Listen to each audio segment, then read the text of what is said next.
In today's episode, I had a chat with KJ Kanesalingam from Monakko Developments. KJ's company is doing some really exciting projects, including land severance, development, converting single-family homes to multifamily homes, and this episode will shed a lot of light on how you can take advantage of their services. Hi everyone, we're back with another episode of Real Talk with Salwa. Today we have a very exciting episode lined up for you. We have KJ Kanesalingam from Monakko Developments here to share all the exciting projects they're doing. Welcome KJ. Tell me a little bit about your wonderful company. So, thanks Salva for having me. So today, I won't go into too much of the history, but we're basically a development company based out of Toronto. We do custom homes, but not just custom homes, but homes that are kind of affordable by, the general public. Custom homes, people think, it's an expensive home and they can't afford it. So once again, we're more towards the affordable housing, but what really suits your need? Like, what's your purpose of this house? So we always consider the end use, regardless it be a rental home, regardless it be, your dream home, whatever the case is. So that's where we kind of get started around, what do you really need out of this product? So, and that comes along with, how much you're going to be paying for it, how much, your soft costs will be, what services do you need from us? So we're a pretty much full, robust, end-to-end, company where we offer from project management services to builder services, which is our core component. But we also have architects, we have in-house planners, we have lawyers that, if you're doing land severances or if you're doing anything that impacts the legalities of the property, then we have everybody on board just to make sure that we make it a seamless process for our end client at the end of the day. So that's basically, what we do in a nutshell. But once again, it's just our focus is, I always refer to this. So, back in the days when people said, build me a custom home, people thought a custom home is, a gigantic 20,000 square feet home, which serves no value. Some of the rooms become storage rooms for families. Yeah. Some of the things get unused. For us is what's practical. Practical to some people, could be a 20,000 square feet home, but are you utilizing it to its maximum potential? On the other hand is basically, with the demand of housing in Toronto and Ontario, we're looking at multi-units and also a lot more land severances where we're able to build garden suites along with the main dwelling. Nice. So those are the key components that you'll see in the next 2 to 3 years that we'll be delivering on. So that's what our company does in a nutshell. Pretty cool. Yeah, like garden suites were in the news quite a bit. So Ontario-wide, there is some new rules and incentives for people to have garden suites, right? Shed a little bit more light on that. So in terms of, so luckily, the folks that have been sitting, with the smaller size home on a large lot, what we want to make sure is that when you're looking to invest in a lot, and you have a vision of, building a garden suite it could be a rental property or it can be a home where your parents live, whatever, an alternate home with, 2 stories. You want to consider, the lot size, and you want to get in contact with the right people. So you always need the right resources to deliver on this and have a success story, right? So, for example, we have a garden suite that's coming up around the University of Toronto in Scarborough. So we have a single dwelling along with the garden suite. So one of the main restrictions that or what the city looks for is basically making sure that you have a meter clearance for fire access. So if there were anything to happen to the home, or how does the firemen get out there to, run the pipes and kind of stop the fire. So that's the main thing that you should look for.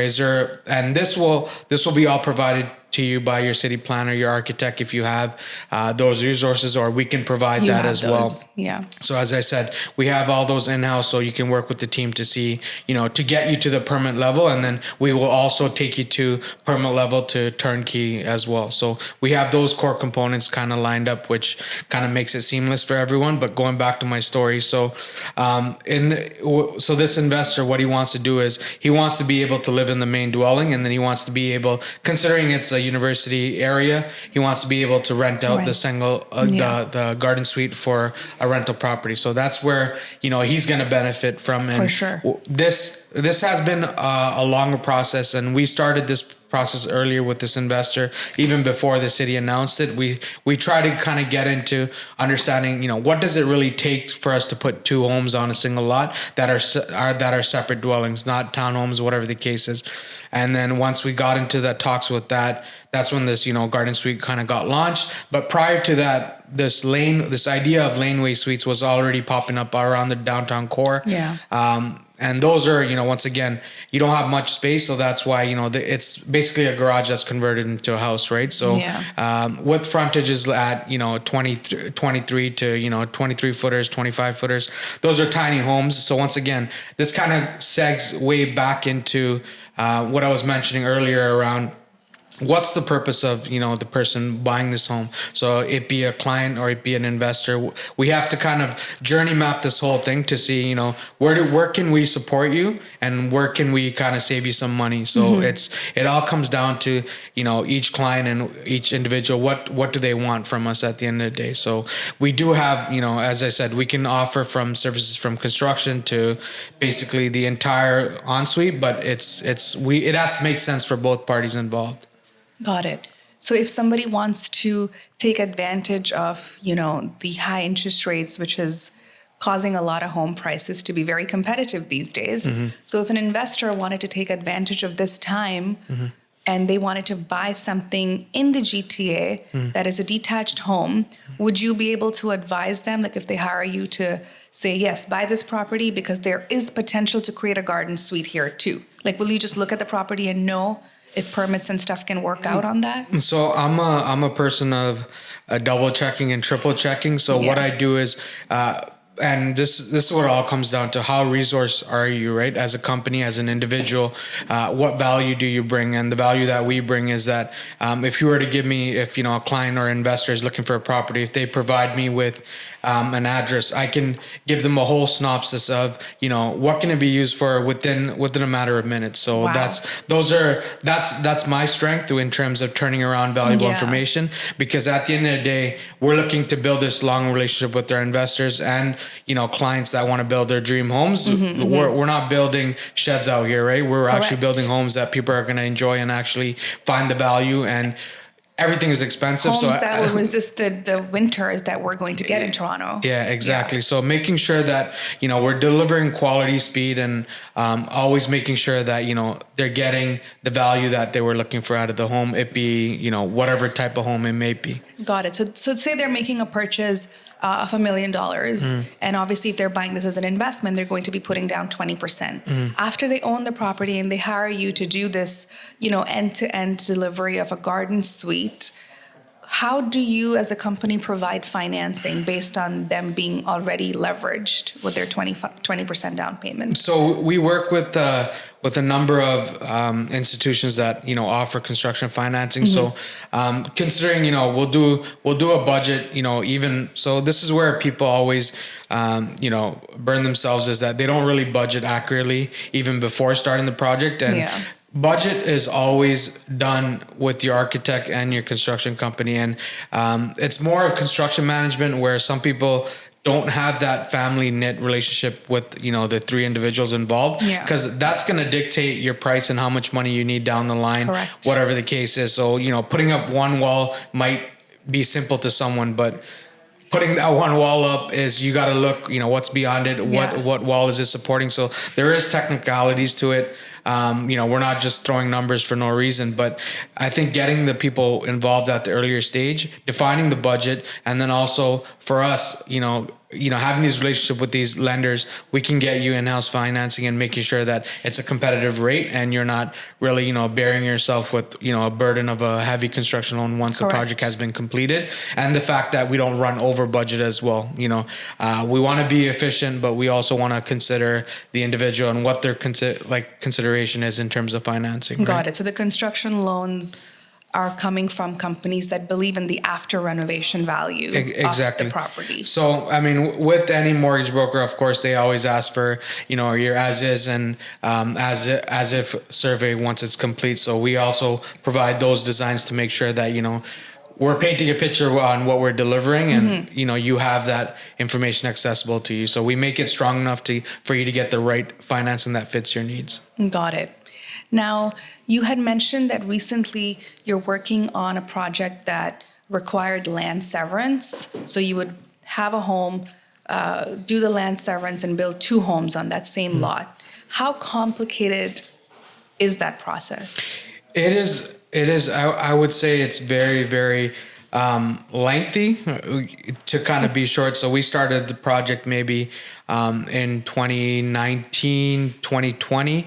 And then we had to get, lawyers involved. This is why I said having a team that, makes your life easier because you have the right key resources. Yeah. So we had our architect, we had our city planners, we had our lawyers, we had our clients, we had ourselves sitting together to brainstorm to see what needs to be done. And we provided each person with a checklist. So everybody's part, kind of gets done. But then it's also the back and forth with the city. So we live in a great city, but sometimes in terms of communication, in terms of, handling, nothing falls through the crack because once again, it's a single property that is being, severed, and there's, land complications as well, right? So being able to put on two detached homes, that also involves, registering the property. That's where you need the lawyer in case, if there's any easements, you got to kind of consider multiple factors prior to, just saying, it's a big enough land, let's go try to sever it. 3 years? It's going to take 3 years to do that? So it did take longer than expected because of COVID. So you acquired the property, the original property in 2020. 2020, it was 2019, 2020 end. Okay. And then, we went to city was shut down, and then there was a lot of communication back and forth, but even the city staff, once again, it's just being able to have relationships with them as well, and being able to communicate. We have experienced individuals that are able to communicate, very complex scenarios into very simple scenarios, which makes everyone's lives easier, and the process gets moved along much easier. So I think that's where, our strength is as well. Having the right people, we're not scavenging for information. So we can package it very nicely, and we can bring those permits much quicker to life now because of our exposure to it. Amazing. So pre-COVID, how long would that process be? Like getting permits? Like, so for land severance, you contact the city and you ask for permits to actually sever the lot. So where you would start is you would pretty much draw your plan. You would work with your architect. Then you would work with your planner just to make sure where is this land severance happening? What's around it? Looking at any expectations that need to be met. And then we would kind of submit an application to the city. City would review it. They would issue a zoning review. Then, if there's any variances or whatever, and then they would say, you need legal advice or legal counsel that would support you through, making a civil address. And you need to go through all those ropes to kind of, get that property where it needs to go. Wow. Adding on to that. So, and this might be a tie to everything, is that, there's a lot of builders out there, but what we do differently, and our process might take a month or 2 months longer. And the reason why is every single home that we do, we always keep our investor or our client in mind. So all of our drawings do go to committee because we're always asking for more. If I were to just build a cookie cutter, the permits would be released much quicker. But we're trying to get the client what they need. If they need, instead of 3,000 square feet, they want a little bit more lot coverage. So if there's a variance around that, we would go to committee. We would have our planners, architect, us in the room just to kind of explain the rationale as to what we're trying to do. Yeah. It can get rejected, it can get approved, but till date, we haven't been rejected because all of our cases have been clean, and we kind of provide the justification as to what value we're bringing to the neighborhood. So that's where, our permits are a little bit lengthier, but at the end of the day, we provide more value than just building any other cookie cutter. Because if somebody said, this is my lot size, build me a 2,000 square feet home, and that meets all the setbacks and everything, then we can just kind of go from there. And it's very easy. But what is the client getting at the end of the day? They're getting, the same home, but it's just a new home, but there's no value add for them. Yeah. So if I had a home, say like a 30-foot lot, right, in Toronto, let's say Mississauga, and I wanted to bulldoze over that home because it's like 100 years old home and build it brand new, and I hire you guys, what would the timeline be and what would the cost be for a 2,500 square foot home? So so both those questions are always going to be, they're very common questions that I've been asked. Timeline, I always say, cities are different. So Mississauga, Toronto, Brampton, whatever. So they have their own processing times. What I see from a permit standpoint is that, for example, Whitby would issue them, within 6 weeks. Okay. Toronto would take, 8 months. So yeah, so oh my God, that's a big discrepancy. big discrepancy. So where I see even in Mississauga, it's been 4 to 5 months, 6 months, depending on the So complexity Durham region looks way more promising. well, depending on the area, and the township. 6 weeks. That's amazing. So they actually, so this is a project that we're doing. It's for it's for a friend of mine. It's about 7,000 square feet, but once again, it's the area. They had no issues with it. We were very clear, and we called out basically all the discrepancies or anything, and we had multiple pre-consult meetings with the city and my planners as well. Yeah. That way, there's no, surprises for anyone. So, we got that back within 6 weeks. We went to committee on it. So once again, nobody had any, neighbors, nobody had really had any, anything to say because we provided everything we had to, and we were bringing more value. Once again, we're raising the price in the neighborhood. So going back to your Mississauga story. So in terms of permits, I always kind of tell my client or investors, I could only control what I can control, which is a construction piece. But, average time should be, 6 months should be the time frame for you to get permits in hand. Okay. The construction price in terms of, and timeline. Builders always price towards, square feet, but you can go from anywhere from $200 to 2,000 square feet. Once again, going back to my earlier comment around, what's the end use and, what kind of finishes you wanted. But on an average, what I see for, above average finishes is, around the $280 to $300 mark per square feet is what the market trends are. But it's honestly, it depends on what your use is. If it's going to be a rental home or if it's going to be a multi-unit, of course, the quality of finishes that you're going to provide, different. It's going to be completely different. So it really varies on so 280 to 300 per square foot. If that's cost. Like above average. So that's just a price point. By above average, we're talking like marble counters. Yeah, you'll definitely get the nice islands. Like you'll get highlights of what it means to be in a custom home. But I've seen budgets where it's 2,000 square feet per square feet. So I mean it gets pretty expensive. So it depends on what you want to do at the end of the day, right? Yeah. So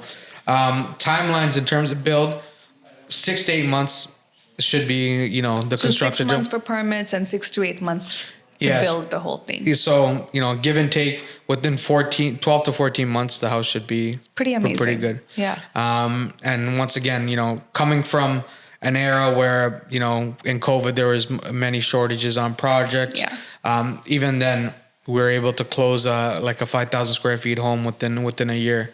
So pretty good. Once again, and that was, it had custom millwork. It had very, glass railings. Like it was, it was that Duncombe? Yes, it was. It was such a beautiful home. So once again, like that's the quality that we want to deliver for people who are interested in that. Yeah. But we could also taper down and say, if you want to build a multi-unit, we have all the resources, and then we could also construct it in an efficient way where, the investors, making their monthly cash flow. Absolutely. But I mean, some higher end finishes could also affect the rent that you could charge. So even in a multi-unit, if you go a little bit extra, a little bit above average, it totally changes the tenant profile you attract then with the higher rent. So I guess it depends on the area. Yeah, that's what I was just going to lead into that because, demographic is a huge thing, and it's what, like, even investors, when we're in conversation, they always come to me with homes in different pockets. But I always say, like, what are you looking for? What are you looking to achieve? What's your monthly cash flow? Like, how much are you going to try to rent this space for? Yeah. So it's just like everything has to be, if we have all that knowledge up front, it's easier for us to build out. It's transparent with the client. How much are you really spending building out a unit? Like, so it's very, for us, it's just open communication it removes a lot of barriers, and we're able to kind of, decisions are made faster, and you're able to move the project much quicker. That's amazing. Yeah. So if I were to say, $200 per square foot, so the cost to redo your brand new home would be 200 times. So between $400,000 to $500,000. Yeah. So I mean, it's 280 and up. That's above average. Yeah. So if you want to keep it like not that ridiculously high end. Yeah, you'd probably go down to like maybe 240, 250. Yeah. Materials are still they're expensive, right? So you're saying with materials, are you including appliances as well? So that we kind of factor on as, upgrades depending on what kind of appliances they need, whatever. But, with the basic build, we can offer appliances. Yeah. So it's like, let's say about $500,000 is the cost to build your dream home. Because I'm trying to see, like, there is a lot of people that bought homes maybe like 15 to 20 years ago, right? And 15 to 20 years ago, for example, in East Toronto, West Toronto, even Scarborough, they probably bought for around 300-ish K. So 20 years ago, 15 years ago, if they bought it for that price, right now they have enough built-in equity to afford a project like that. So they can do a refinance, hire you guys to just recreate a home on their same land. Like, how amazing would that be? Yeah. So, I mean, that is definitely, the approach that, we're trying to take around, being able to, because a lot of these people have multiple properties as well. They may have acquired. So depending on the area, that's where, they would hire us to consult on, what can we do? What's the best use of this land? Yeah. And what's suitable for them based on their budget. So, we always like to say, have money always, 10-15% contingency, just to make sure that you have enough, and the project doesn't come to a halt, right? So we want to make sure that we're able to deliver and meet everyone's timelines at the end of the day. Correct. So you're not only enhancing their living experience, but you're also enhancing the prices of their neighborhood. So it's a win-win for everybody. Exactly. And I think that's one of our plus points around, when we go to committee, we're able to kind of say, we're also bringing new homes. We're kind of, taking the whole area into a new custom home kind of look, right? And it's not just broken down homes. So if you even look down around the Victoria Park in St. Clair area, we had a couple projects there as well.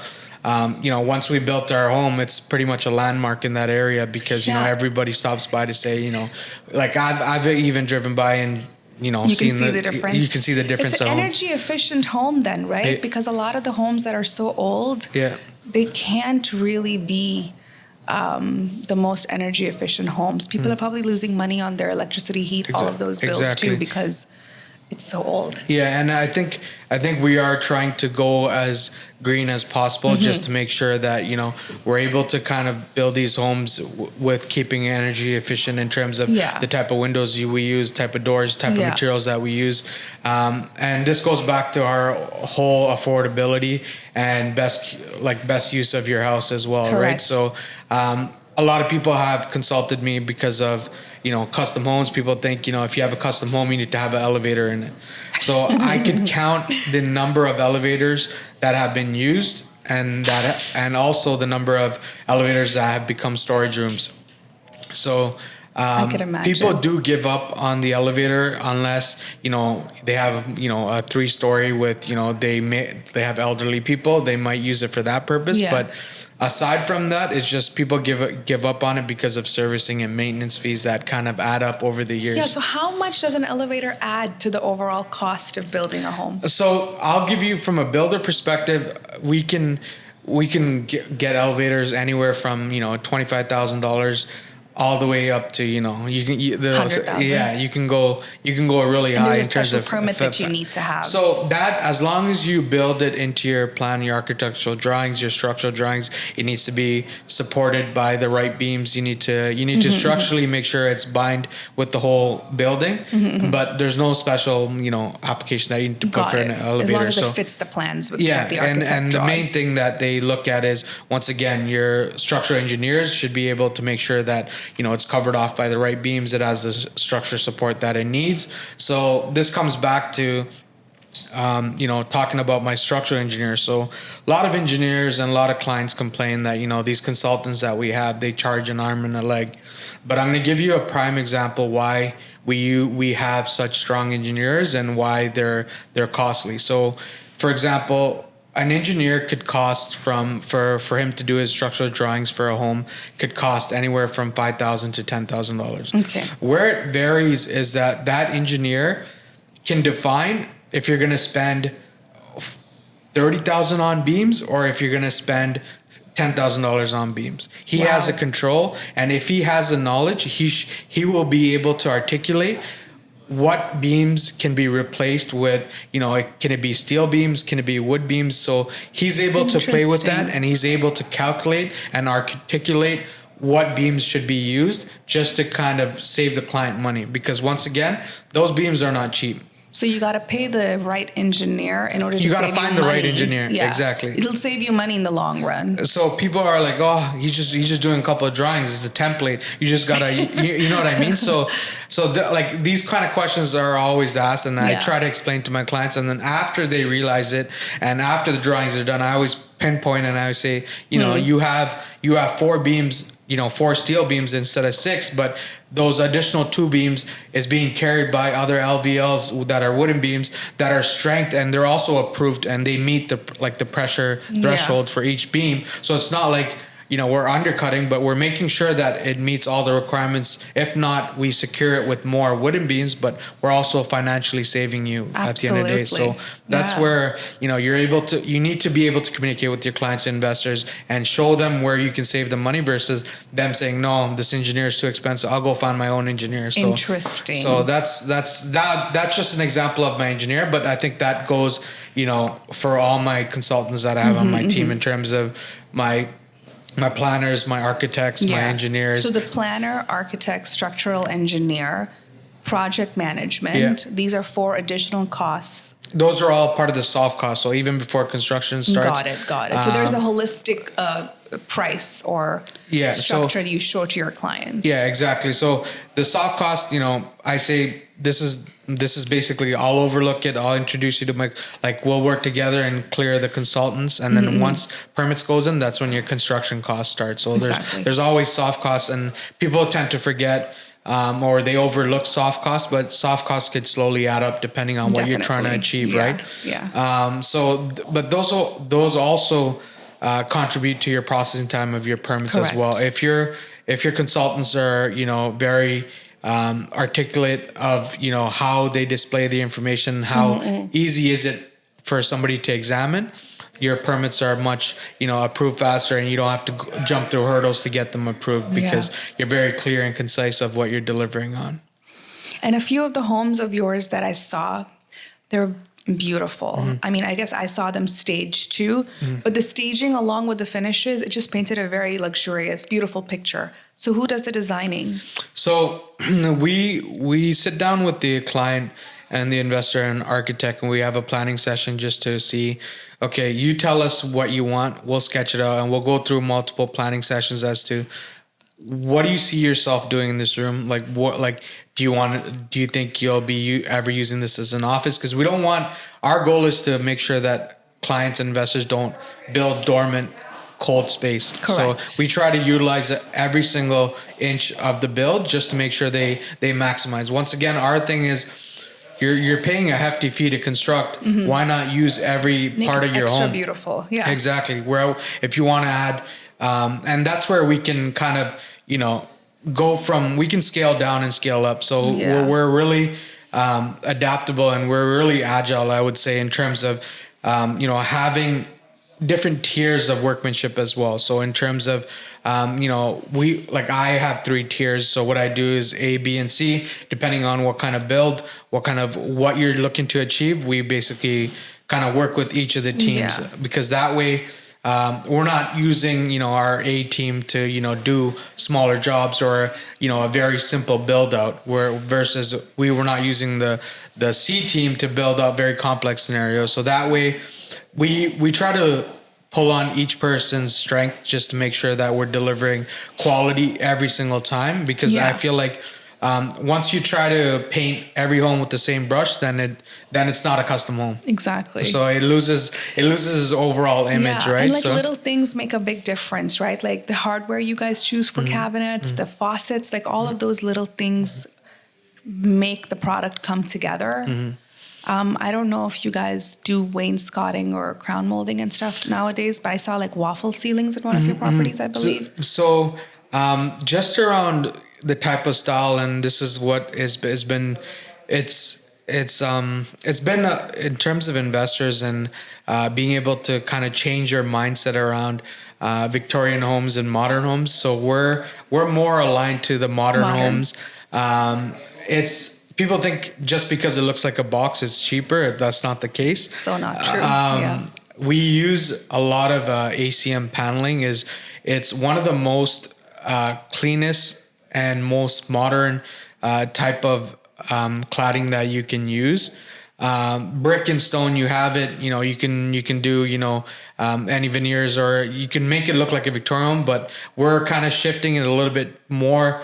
I mean, I shouldn't say a little bit, but a lot more to the modern touch, with paneling. So even the outside home, all you need to do in terms of care and maintenance, wash it down with the power washer. It looks like a brand new home. It's durable.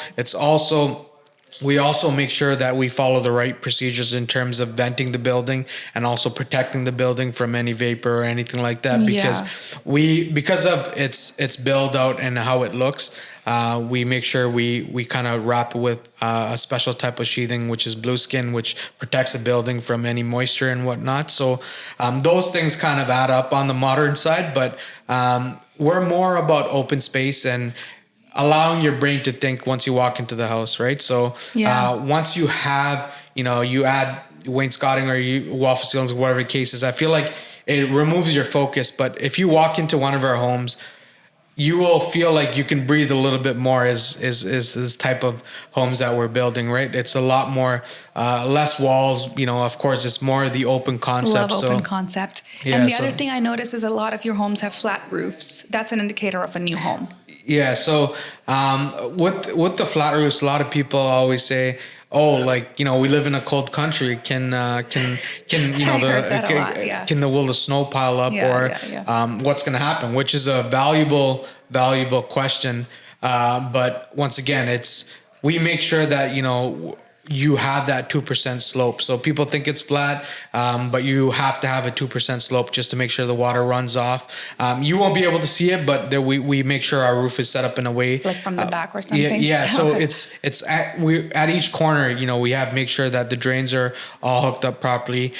Depending on where the house is situated, we do run heating down the drains as well, just to make sure there's nothing freezing. So those are small touches that we do to make sure that there's no water issues, or we don't want to run into any of that. So we make sure that there is no snow buildup, and even if there is, we make sure that there's enough beams just to make sure that it can withhold that weight, because snow, of course, as everyone knows, it's not a light substance. So yeah, that's very cool. Now, how do your clients find you? Like, what kind of marketing do you guys do to attract projects? So we do our regular socials and whatnot, but I think majority of the clients and where our hub of leads and individuals have been reaching out is just word of mouth. I think and I think that's a compliment on ourselves, just to say that, people are saying good things about us. So hopefully that's the case. But I mean, in terms of marketing, we are on Instagram. We do have our own website. But the quickest way, and in terms of that, anybody can contact us just around to find out, what does it take. I've had multiple discussions with even my fellow builders. So I do have friends that are builders within the industry. Okay.